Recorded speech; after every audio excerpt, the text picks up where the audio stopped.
Sejam bem-vindos à TV Púlpito do Sertão Reformado.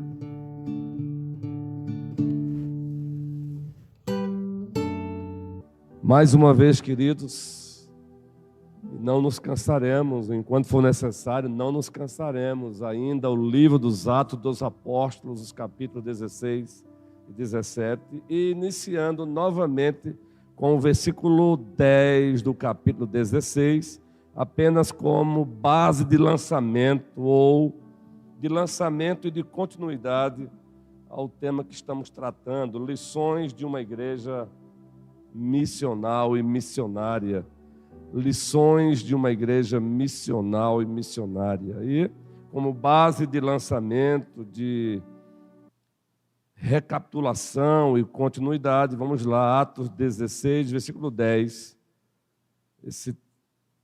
Esse versículo de estudo, nós já conhecemos o contexto do capítulo 10. Nós já conhecemos o contexto do versículo 10, melhor dizendo, retificando. A visão que Deus deu a Paulo e a sua equipe. Um varão da Macedônia apareceu em visão para Paulo e disse: atravesse a Macedônia e nos ajude. E nós sabemos que foi o próprio Deus que fez com que aquela visão chegasse até Paulo. O resultado foi lido aí, Atos 16, 10. Assim que Paulo teve a visão, imediatamente procuramos partir para onde, queridos? Partir para aquele destino. Olha só que coisa linda, gente. Procuramos partir para aquele destino. Qual é o destino? É a Europa, a Macedônia. Procure, olha, tente fazer suas meditações, às vezes, grifando palavras apenas ou frases. Assim que teve a visão, imediatamente, aí dá uma reflexão, imediatamente. Aí depois, procuramos partir, dá uma outra reflexão, procuramos partir para aquele destino, dá uma outra reflexão. E aí, concluindo que Deus nos havia chamado para lhes anunciar o Evangelho. Uma outra reflexão. Nós temos dito aqui, com frequência, que esse é mais um versículo que os especialistas em homilética, eles usam para pregar, para ensinar o sermão textual. Pois, por si só, ele oferece aí 3, 4, 5 pontos aí de um sermão. Não é? Imediatamente eles partiram. E o resultado disso?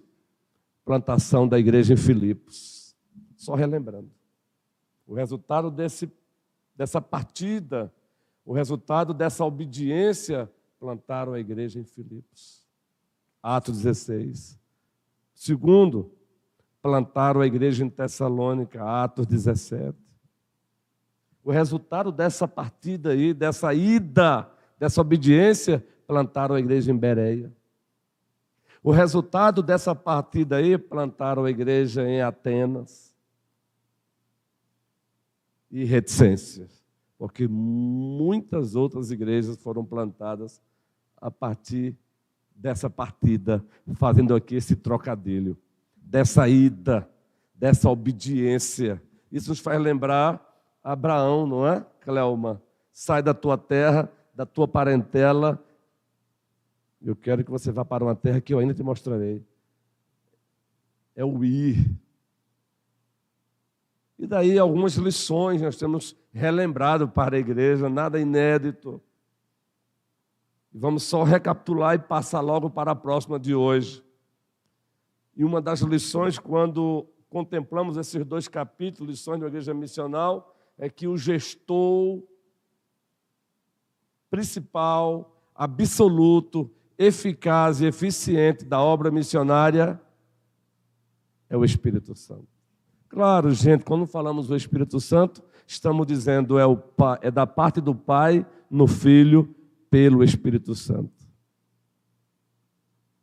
Segundo, já compartilhamos com vocês que uma outra lição missional, quando contemplamos esses 2 capítulos, uma leitura bem cuidadosa, você percebe isso lá também. A missão, o alvo da missão é pessoas de todas as classes sociais, culturas, línguas, etnias, povos, nações. Tá lá. Lembram de Lídia? Lembram, sim. Lembram da escrava tomada por demônios e exorcizada, libertada? Lembram. Do carcereiro? Lembram. A terceira lição missional que contemplamos aqui, e missionária, é que a missão avançará sempre, apesar da perseguição ou das perseguições. A missão jamais vai parar. Apesar das perseguições, a missão frutificará. A igreja foi plantada em Filipos. Mas o que aconteceu ali em Filipos? Perseguição. A igreja foi plantada em Tessalônica. O que aconteceu lá? Perseguição. E, mais uma vez, reticências. Essa foi a terceira, não é? A quarta lição missionária que trabalhamos aqui há 15 dias é que a missão deve ser sempre centrada em que, gente? Na palavra, no Evangelho. É o Evangelho que gera a igreja, é o Evangelho que reúne a igreja, é o Evangelho que nutre a igreja, é o Evangelho que sustenta a igreja, é o Evangelho que santifica a igreja, é o Evangelho que faz a igreja crescer em qualidade, em quantidade, é o Evangelho que reproduz a igreja, é o Evangelho que multiplica a igreja. Claro, gente, quando falamos do Evangelho, barra sinônimo da parte do Pai, no Filho e pelo Espírito Santo. John Piper escreveu um livro com esse título, O Evangelho é Deus. Pela editora Fiel, já é antigo, mas atual. O Evangelho é Deus. Está lá, é um livro de John Piper. Amo John Piper, mesmo não conhecendo pessoalmente, é uma das minhas referências como pregador, como teólogo. Ele fala de teologia tão profunda, mas tão simples, tão apaixonante, que a gente fica apaixonado também. E há 8 dias trabalhamos a quinta lição missional. Está sendo uma lição por quinta. A cada quinta-feira, uma lição.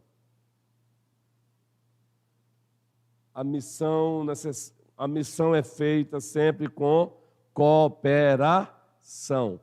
Cooperação. E foi lido aqui Atos 17, há 8 dias. Atos 16, 17. Lídia, convertida, ofereceu a sua casa para que a equipe pastoral, a equipe missionária lá se hospedasse. Aliás, foi para além disso. Ali, na sua casa, uma igreja surgiu. O seu ambiente, o seu lar, passou a ser uma agência missionária. O carcereiro fez a mesma coisa. Depois de ser batizado com a sua família também, apoio. Sendo perseguido em Tessalônica, os irmãos de Tessalônica conseguiram levar a equipe pastoral de Paulo até Bereia. Cooperação, lembram?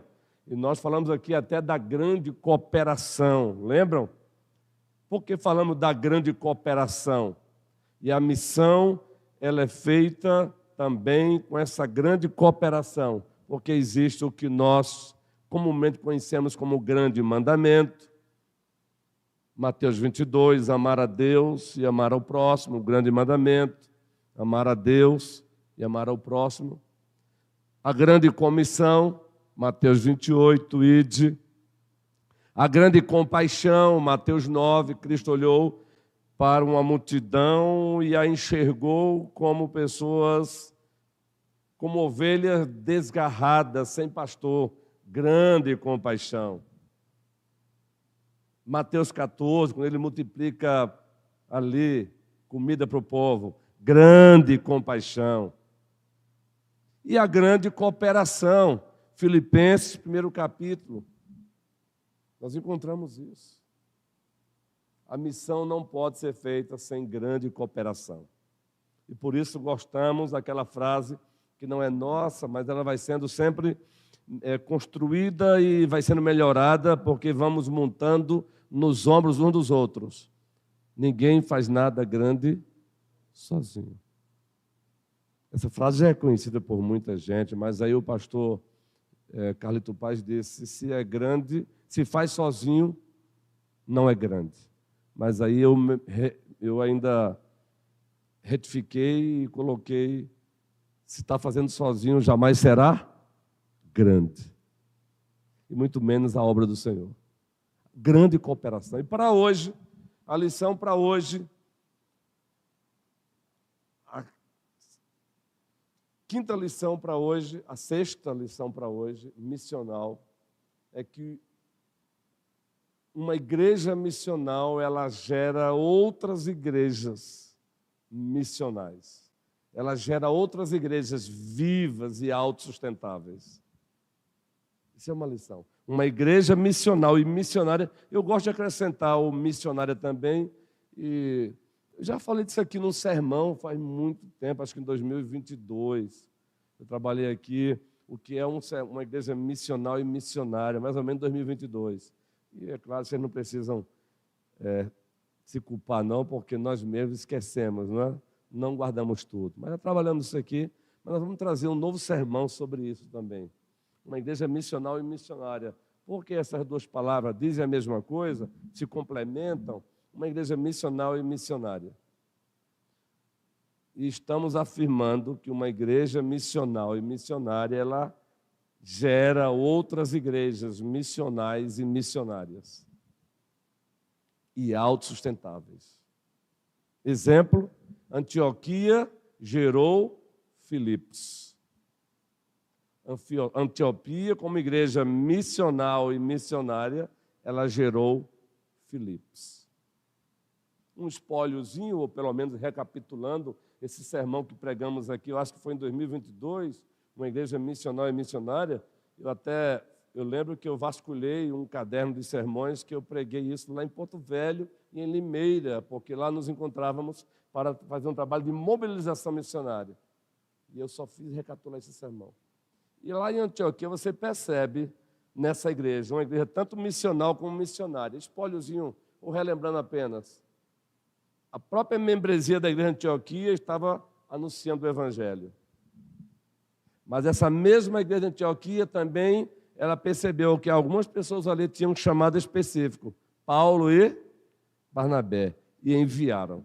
Então, a igreja missional e missionária. Então, Antioquia, como igreja missional e missionária, ela gerou Filipos, a igreja em Filipos. E a igreja em Filipos, uma igreja missional e missionária. Abra sua Bíblia na carta aos Filipenses e veja se não foi isso. Que a igreja foi plantada em Filipos, está no capítulo 16, vocês já viram isso, eu não vou novamente aqui recapitular.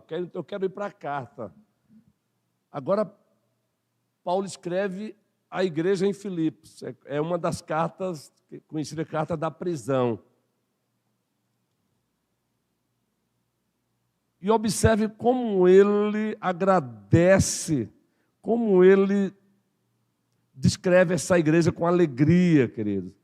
A carta de Deus aos Filipenses, o primeiro capítulo. Em Atos 16, nós temos ali o autor, Lucas, o secundário, narrando como se deu ali a plantação da igreja. E a equipe foi a equipe paulina. Tempos depois, Paulo escreve uma carta para essa igreja e diz assim, a partir do versículo 3, observe como ele se dirige a essa igreja. Dou graças ao meu Deus por tudo que recordo de vós. Que coisa boa. Como é bom ter boas recordações. Mas só que ele vai citar que boa recordação era essa? Fazendo sempre com alegria súplica por todos vós, em todas as minhas orações. E aí vai citar uma boa recordação agora. Pode passar aí, João, querido. Volta um pouquinho. Pela vossa cooperação no Evangelho. Desde o primeiro dia até agora. Então veja, Antioquia, uma igreja missional e missionária, ela é plantadora através da equipe paulina da igreja em Filipos. E igreja em Filipos passa a ser uma igreja também missional e missionária. E ele agradece, olha, eu dou graças a Deus por tudo que eu recordo de vocês. Aí quando você lê o texto, você percebe que uma das boas recordações, a cooperação de vocês no Evangelho. E não é uma recordação de algo que aconteceu e não acontece mais, não. Ele diz, pela vossa cooperação no Evangelho, desde o primeiro dia até agora. Ou seja, uma cooperação contínua. Gostamos muito de dizer que aí está uma marca de uma igreja imparável. Ela é continuamente cooperadora no Evangelho. Está aí uma das marcas. Ela é continuamente cooperadora no Evangelho. Ela é fruto do Evangelho e ela é propagadora do Evangelho. A igreja é fruto do Evangelho e ela é propagadora do Evangelho. Está aí. Prosseguimos a leitura. João, estou plenamente certo de que aquele que começou a boa obra em vós, e aí Paulo não tem dúvida que ele tem em mente Atos 16, como se deu lá a plantação. Não tenho dúvida que eles... Gente, preste bem atenção. Quem foi a primeira pessoa que se rendeu lá em Filipos? Se rendeu a Cristo? Vocês sabem. Foi citado o nome dela aqui, há pouco. Lídia. Lídia. Aquele que começou a boa obra em vós há de completá-la. Agora, até o dia de Cristo Jesus. Prossiga a leitura, João. Aliás, é justo que eu assim pense de todos vós, porque vos trago no coração, seja nas minhas algemas, aí ele deixa bem claro que ele está preso, seja na defesa e confirmação do Evangelho, pois todos sois participantes da graça comigo. Agora, dê um pulo aí no capítulo 4 dessa mesma carta. Vejam que a sexta lição missional é uma igreja missional e missionária, ela gera outras igrejas missionais e missionárias. Filipe é uma igreja plantada pela igreja de Antioquia, também uma igreja que se tornou missional e missionária. O capítulo 4 dessa carta. Observem, queridos. Versículo 10. Alguns comentaristas até dizem que a razão principal que levou Paulo a escrever essa carta foi só para fazer agradecimento. Claro que não foi só isso, mas os autores, os comentaristas dizem, a principal, não é? Existem outras razões, mas a principal foi para agradecer. E você percebe que é a carta mais afetiva, é a carta mais intimista, mais, é como se fosse... Ele tivesse tete a tete da igreja, assim, expressando carinho pela igreja. Observe, alegrei-me sobremaneira no Senhor, porque agora, uma vez mais, renovastes a meu favor o vosso cuidado, o qual também já tinhas antes, mas vos faltou oportunidade. O que eles fizeram? Paulo está pensando em quê aí no versículo 10? Renovastes para comigo o vosso cuidado. Mais uma vez, eles enviaram sustento para Paulo. Eles enviaram não apenas sustento, eles enviaram obreiros da igreja para procurar Paulo, dar um apoio. Lembra de Epafrodito? Pois é, Epafrodito era líder aí. Eles enviaram Epafrodito, eles enviaram grana para ajudar Paulo. Então ele diz, olha, alegrei-me sobremaneira no Senhor, porque agora, uma vez mais, quando ele diz uma vez mais, aí, porque foram muitas vezes, renovasse a meu favor o vosso cuidado. Lembra do sermão, quem cuida de quem na igreja? Quem cuida de quem? Isso, Galdino, quem cuida de quem? Todos cuidam de todos. cada um conforme o dom que recebeu. Foi o primeiro ponto do sermão que pregamos há aproximadamente 10, 15 dias. Segundo ponto, todos cuidam de todos com discernimento. Olhar e perceber quem é que precisa de uma admoestação amorosa, porque está no descompasso. Olhar e perceber quem é que está desanimado e precisando ser reanimado. Olhar e perceber quem é que está fraco, em dimensões ali diversas, e amparar. Paulo aí precisava de quê, gente? Estava preso. Sustento. Ele não estava mais pastoreando a igreja em Filipos, mas a igreja em Filipos não deixou de amá-lo, de ajudá-lo, de cuidar dele. Mandou Epafrodito. Epafrodito, nessa viagem aí, chegou a adoecer. Por pouco não morreu. E Paulo disse: Deus me poupou dessa dor a mais.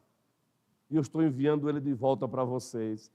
É uma carta assim, que é para a igreja ler com frequência, querido, essa carta. É para a gente ler.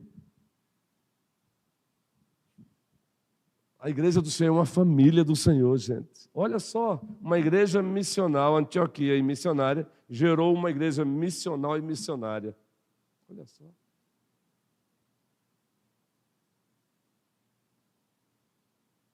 Mas aí o texto vai continuar. É aí onde tem aquele versículo que continua ainda sendo interpretado erroneamente, não é? Se bem que agora, nos tempos do YouTube, só interpreta esse texto errado quem não quer aprender mesmo, porque hoje tem bons sermões aí, não é? Do próprio Augusto Nicodemos, do reverendo Hernandes, não apenas eles, não é? Tem até pregadores aí do pentecostalismo clássico, que são estudiosos, que vão deixar bem claro: tudo posso naquele que me fortalece. E aí, por um bom tempo, especialmente com os livros de Ponchu, Quarta Dimensão, o cara pegou esse versículo aí para ensinar a gente aí a comprar carro sem poder, a trocar de carro sem poder, e ensinava o povo a dizer: tudo posso naquele que me fortalece. Queridos, a interpretação desse versículo está no antes e no depois do texto. Volta aí, João 12. Lembre-se, existe o contexto imediato, é o que vem antes daquele versículo e o que vem logo depois. E o contexto remoto, é o que está em todo o livro e em toda a Bíblia. O contexto imediato, no versículo 12, diz aí o que aí? Tanto ser está humilhado, como também ser honrado. De tudo, em todas as circunstâncias, eu já tenho experiência. Gente, que coisa! Eu tenho experiência, tanto de fartura, como de fome. Assim de abundância, como de escassez. Aí agora você vai ler o 13 à luz do 12, todos juntos. Tudo posso naquele que me fortalece. Eu posso passar por um momento de abundância nas entrelinhas, o que ele está dizendo? Sem me ensoberbecer. Sem achar que é mérito meu. Mas também eu posso passar por um momento de escassez sem trilhar o caminho da murmuração. Porque todas as coisas cooperam. Entendeu, gente? Então ele agradece à igreja pela cooperação. Isso é uma igreja missional. E uma cooperação contínua. Agora vamos para Tessalônica. A primeira carta aos Tessalonicenses, porque o ponto aqui é: uma igreja missional e missionária gera outras igrejas missionais e missionárias. Antioquia gerou Filipos, igreja missional e missionária. Mas também gerou Tessalônica. Tessalônica também é uma igreja missional e missionária. Veja como Paulo apresenta a igreja de Tessalônica. Primeiro capítulo.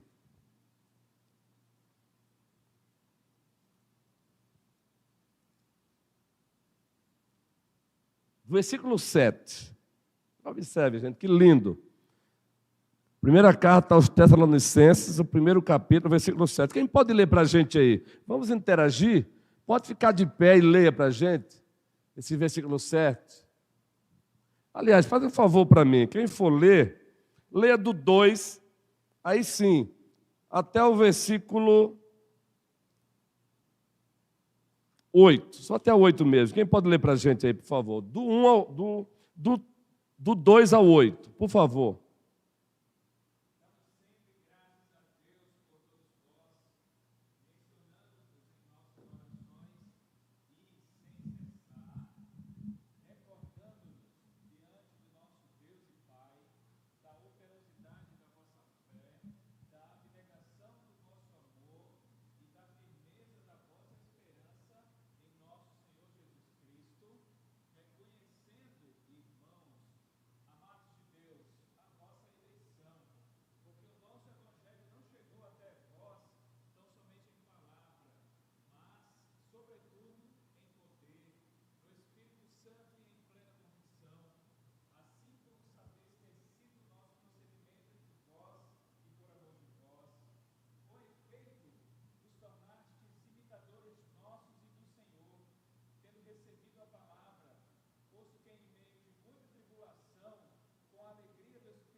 Gente, que maravilha, não é, presbítero Humberto?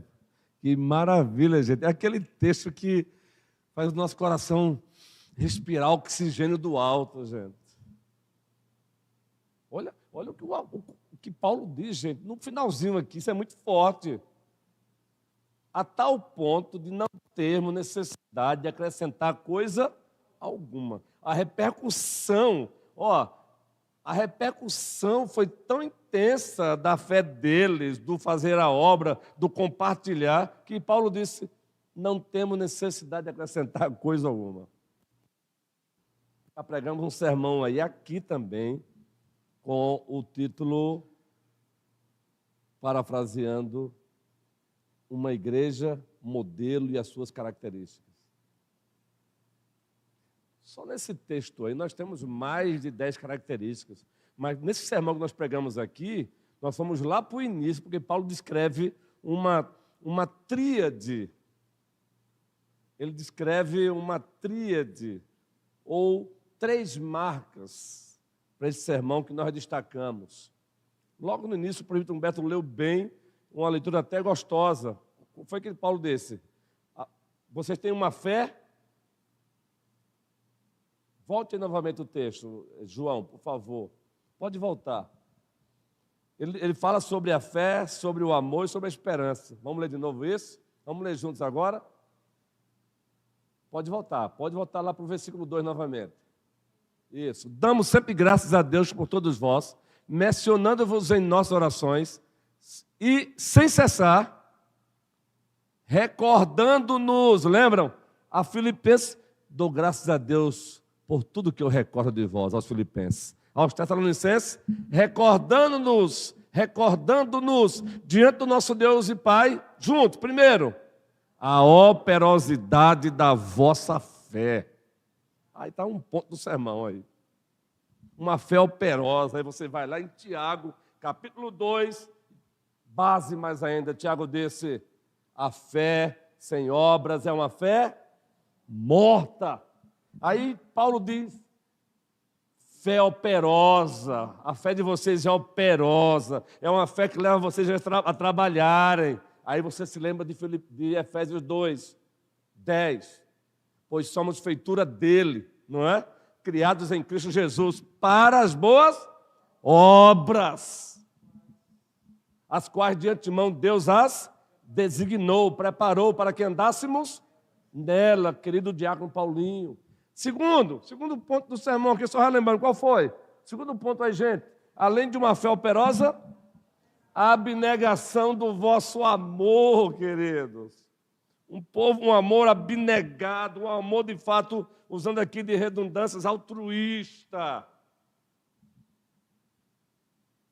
Não era uma igreja ensimesmada, a igreja não namorava com narcisismo. Ela amava com ações. Aí João disse nas cartas, não ameis apenas de palavras, mas de fato, de verdade. Tiago, não é? Tiago fala sobre isso também. Não ameis de palavra, mas de fato de verdade. O amor de Deus não ficou em poemas, foi materializado na pessoa do seu Filho Jesus Cristo. Aquele que não poupou seu próprio Filho, antes por todos nós o entregou, Romanos 5. Aquele que não poupou seu próprio Filho, antes por todos nós o entregou, porventura não nos dará com ele todas as coisas? Terceiro, o que é que diz aí? A terceira marca. Firmeza da vossa esperança, queridos. A confiança no retorno de Cristo, que barra o cumprimento das promessas, barra a consumação. Plano histórico redentivo de Deus: criação, queda, redenção, consumação. A consumação envolve esperança. A igreja vivia assim.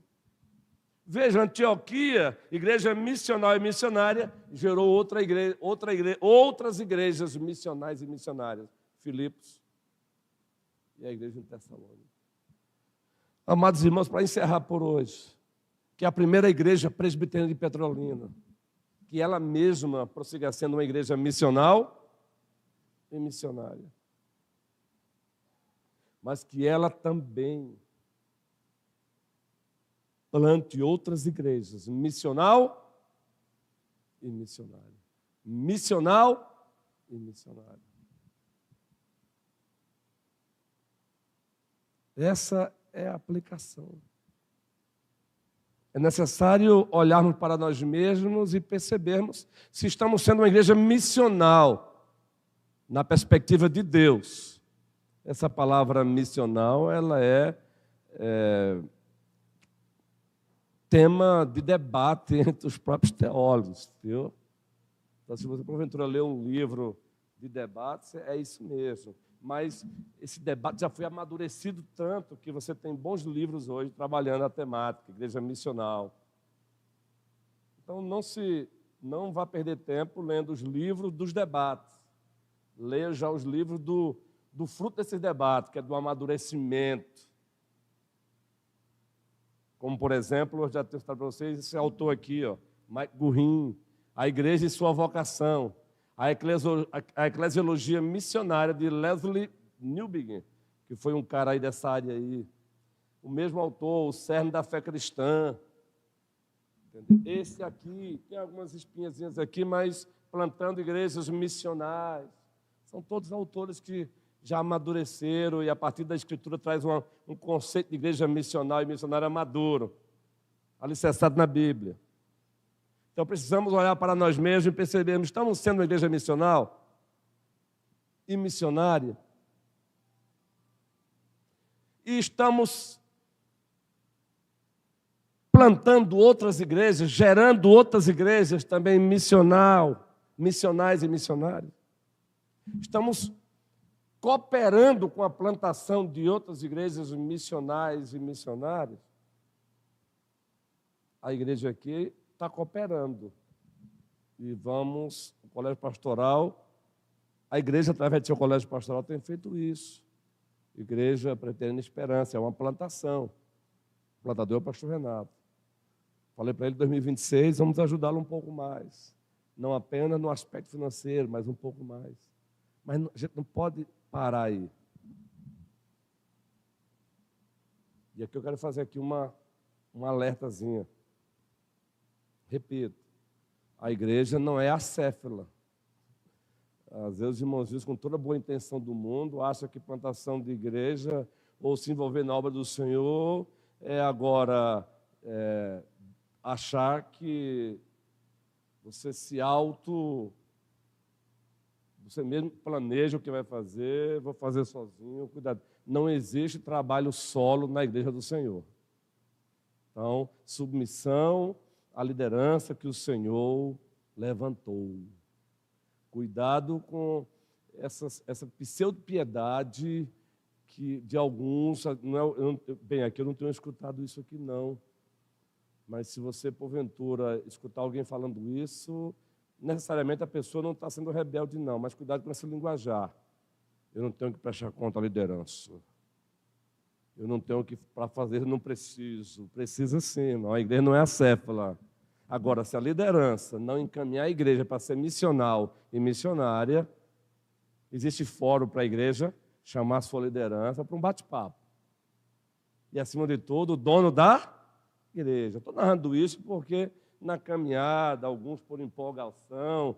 Preste bem atenção, eu encerro aqui com esse comentário, na próxima quinta a gente volta. Por que aconteceu o Concílio de Jerusalém? Qual foi a razão que levou a reunião do primeiro concílio mesmo da igreja no mundo? Aconteceu Atos 15. Qual foi a razão? Leia lá, queridos, Atos. Alguns irmãos da igreja de Jerusalém, sem autorização da liderança da igreja de Jerusalém, foi lá para onde? Para Antioquia. Em nome de Deus, eu imagino esse irmãozinho dizendo assim, ó, quem disse que a gente pediu autorização a Pedro, a Tiago, não é? Eu imagino, aqui é conjectura, mas é dito lá, queridos. Sem autorização, chegaram lá e perturbaram. Então, meus irmãos, você que está aí, muita vontade de trabalhar, a vossa liderança também tem trabalhado e deseja vocês trabalhando. Mas que vocês possam marchar no compasso de Deus. Não é no meu, não, é de Deus. Tá bom? Busca a direção da sua liderança. Nós estamos trabalhando, nós temos pensado. Nada de trabalho solo aqui não é lá em Guerreira. Apresenta a nossa SAF aí, Santo mais, o MP. Então, cuidado com essa pseudo-piedade de eu não preciso consultar a liderança, porque eu não sei o quê. Cuidado. A turma que deu mais trabalho lá para Paulo em Corinto, qual foi a turma? Foi a turma que dizia eu sou de Paulo? Foi a turma que dizia eu sou de Pedro, Apolo? Qual foi a turma que deu mais trabalho para Paulo, querido? Foi a turma que disse não somos nem de Paulo, nem de Pedro, nem de Apolo, nós somos de... Foi a pior turma, foi essa, guerreiro. Essa turminha, agora veja que piedade. Nós não somos nem de Paulo, nem de Apolo, nem de Cefo, nós somos de... Olha que coisa linda, né? Alguém chegar com um discurso desse, hein, Galdino? Mas foi a turma pior, mais carnal, foi essa. Então aqui é um trabalho pastoral para você. Nós estamos trabalhando, nós temos ideias boas aí. Agora, repito, a igreja do Senhor é feita de gente. Ela não é uma máquina que você tira um parafuso e bota na outra hora, não. É gente. Tem que trabalhar amadurecimento. Tem ideias que o colégio pastoral tem, que o docente tem, que tem a hora certa de executar, porque senão você aborta o trabalho. Faz antes do tempo, aborta, não é, Guilherme, querido? Então tenha paciência e espere. Por exemplo, o Zaqueu já precisa de um reajuste. Vai ter agora os PGS, protótipos, vai ter, vamos lançar o dia 30, do Zaqueu. Não confunda PGE com pequenos grupos de pastoreio, não é isso. Não confunda PGS com células, não é isso. É pequenos grupos de evangelização, faz parte da campanha nacional de evangelização da IPB. Não confunda, tá bom? Dito isso, que o Senhor nos abençoe, queridos, que o Senhor nos ajude,